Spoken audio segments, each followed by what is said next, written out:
So let me ask you a question. Have you ever had a situation where you felt like your no didn't mean no to somebody else?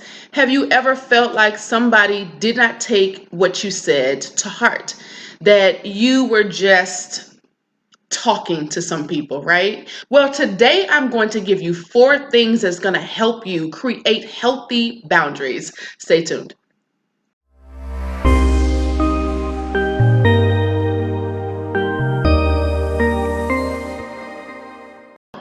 Today, we're going to talk about creating healthy boundaries. Boundaries are necessary in any relationship that you are in. It doesn't matter if it's a familial or family relationship, a romantic relationship, a friendship, colleagues at work, whatever, siblings. There has to be boundaries in place, otherwise they will be abused and you won't even understand what's happening. And what I mean by that is when boundaries are abused, people usually take your word for granted. They take you for granted. They do and say things to you that you may not like. And that's because you haven't established these boundaries. And whether you establish them consciously or not, you are establishing boundaries. You're just deciding that if they're going to be important enough for you to set them out loud, or they're going to be taken like something's wrong with you, like you're being standoffish or you're being evil or you're being mean and things of that sort.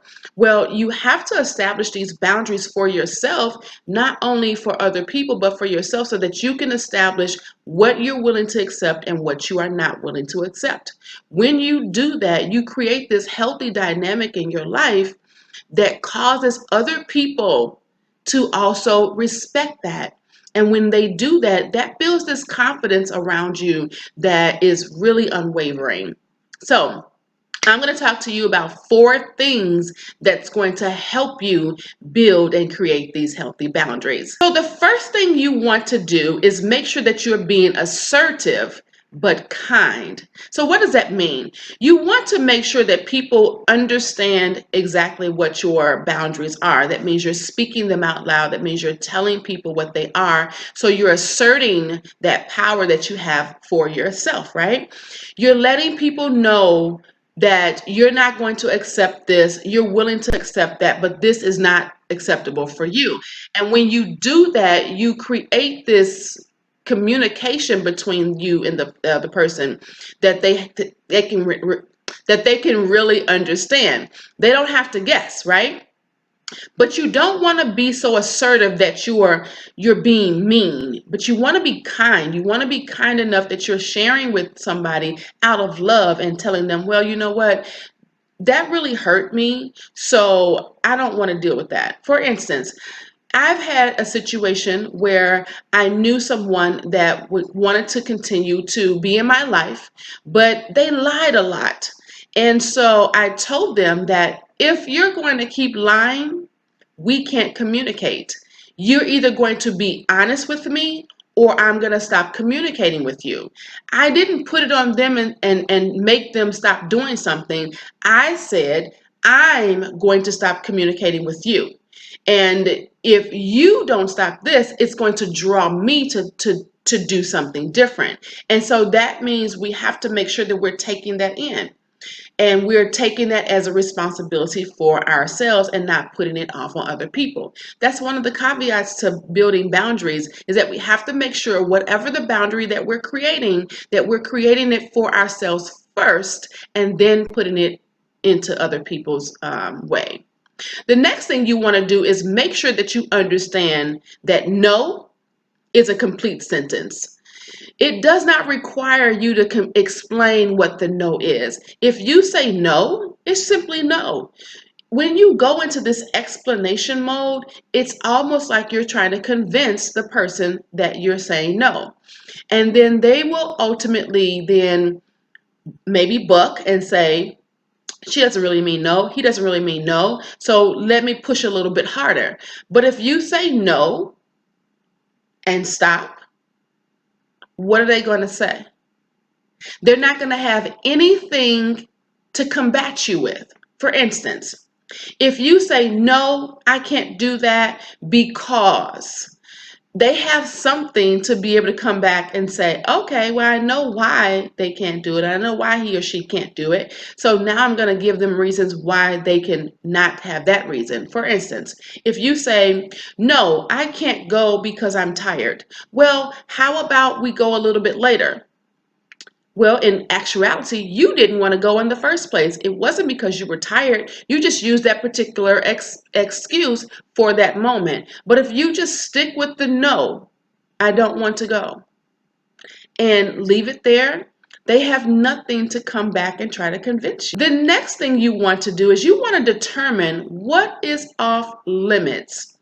What are your boundaries? What are you willing to do and what are you not willing to do? What are you willing to sacrifice and what are you not willing to sacrifice? When you know what those limits are, what you are willing to give up front, you don't have to be challenged with that. You're not dealing with this confrontation of, do I do this? Do I not? For instance, if you are dating, right?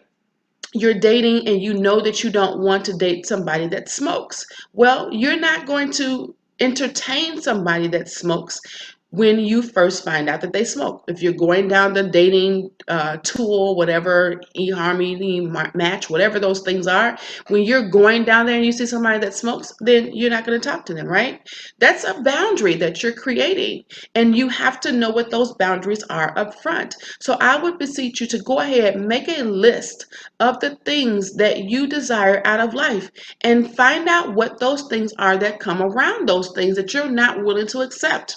If you know that you want to create a life that is different from the life that you've been living because it's not up to par where you want it to be, find out what you need to do in order to make sure that those things are done. And then you create those boundaries around those. If you know that you want to live a healthy life and you want to live a long time, you want to eat healthy, you want to work out, you want to do all these things, but you've been kicking it with your friends all these times, all these years, and y'all been drinking and getting high and all these things. Well, now you know that you can't hang out with those types of people because you want to live a different type of life, right? You know, when you make those decisions, you then create those boundaries. The next thing you want to do is make sure that you're getting some support. Make sure that that support that you're getting is somebody that's willing to keep you accountable, willing to help push you past your limitations that you think that you have, because the limitations that you think you have, they're just really in your mind, willing to push you past those limitations to get you to the next level of your life. When you find that support, then you're able to move into a different realm of who you are, and it becomes amazing, right?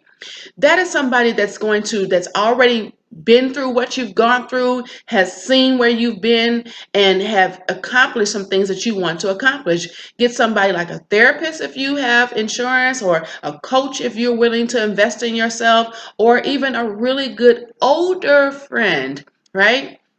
Don't go with somebody that's lateral to you. You know, not to say, don't get me wrong, for those people who are going to comment on this and say, oh, no, you can't.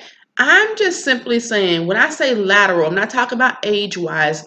I'm talking about somebody who's been through the same stuff that you've been through, who are struggling like you're struggling, who's not accomplished things like you've accomplished things. Get with somebody that's above you. You know, there's a saying that if you're the smartest one in the bunch, or you're the best one in the bunch, you got the wrong bunch. You want to be with people that you are kind of intimidated by. Why? Because that creates this drive in you to seek where they are. And when you begin to do that, you are creating this healthy dynamic or this healthy boundary between yourself first and then the environment that's around you, to let people know that you're seeking to be better. You know, I hope that this helps somebody. If you like what I'm doing, I wish that you would go ahead and like, comment, and share. I'd love to hear what type of boundaries you've had to create and what have been some of the challenges that you've gone through in order to create healthy boundaries in your life. Make sure that you subscribe to this channel, because I'm going to be dropping a new video every single week about what you can do in order to have the life that you love and desire. And in order to create these lives, sometimes we have to be taught how.